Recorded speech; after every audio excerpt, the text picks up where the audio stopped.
Hi friends, welcome back to Mayuka. ഇന്നൊരു പാലക്ക design നമുക്ക് ആപ്ലിക്ക് വെച്ചിട്ട് എങ്ങനെ ചെയ്യാമെന്ന് നോക്കാം. മെറ്റീരിയലിൽ നമ്മൾ ഫസ്റ്റ് മാർക്ക് ചെയ്ത് കൊടുക്കുക. ആ മാർക്കിങ് ഹൂപ്പിന്റെ സെന്ററിൽ വരുന്ന പോലെ പ്ലേസ് ചെയ്ത് കൊടുക്കുക.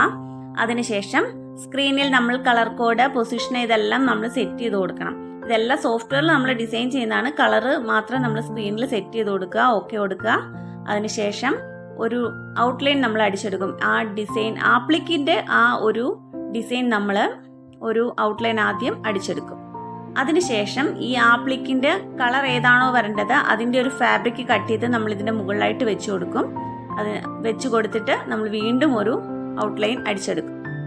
അതിനുശേഷം നമ്മളൊരു സിസർ ഉപയോഗിച്ച് അത് കട്ട് ചെയ്ത് മാറ്റുക. ഒരുപാട് പെർഫെക്ഷൻ്റെ ആവശ്യമൊന്നുമില്ല, ലോക്ക് ചെയ്യാനായതുകൊണ്ട്.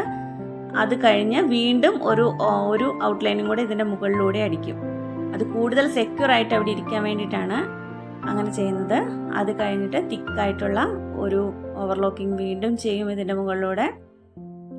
അത് കഴിഞ്ഞ് റൗണ്ട് ഷേപ്പുകൾ അടിക്കും. ഇതിനുള്ളിൽ നമുക്ക് സ്റ്റോൺ വരുന്നതാണ്.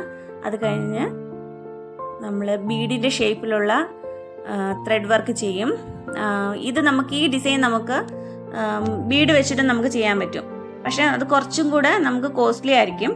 ഇത് നമ്മൾ ബഡ്ജറ്റ് ഫ്രണ്ട്ലി ആയിട്ട് ചെയ്യാൻ വേണ്ടിയിട്ടാണ് ഇങ്ങനെയുള്ളൊരു എംബ്രോയ്ഡറിയിലേക്ക് ഈ ഡിസൈൻ കൊണ്ടുവന്നത്.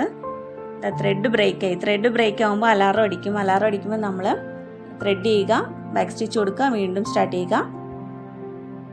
ഇതിൻ്റെ സ്ക്രീനിൽ നോക്കിയാൽ നമുക്ക് അറിയാൻ പറ്റും നമുക്ക് ഇപ്പോൾ ഈ ഡിസൈൻ എത്ര % കംപ്ലീറ്റ് ആയിട്ടുണ്ട് എന്നെല്ലാം ഈ സ്ക്രീനിൽ നോക്കി അറിയാൻ പറ്റും.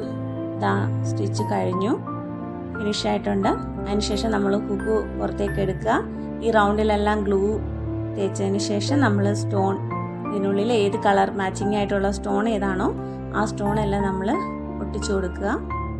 ഇതാട്ടോ ഫൈനൽ ലുക്ക്. എല്ലാവർക്കും ഇഷ്ടമായിട്ടുണ്ടെങ്കിൽ താങ്ക് യു.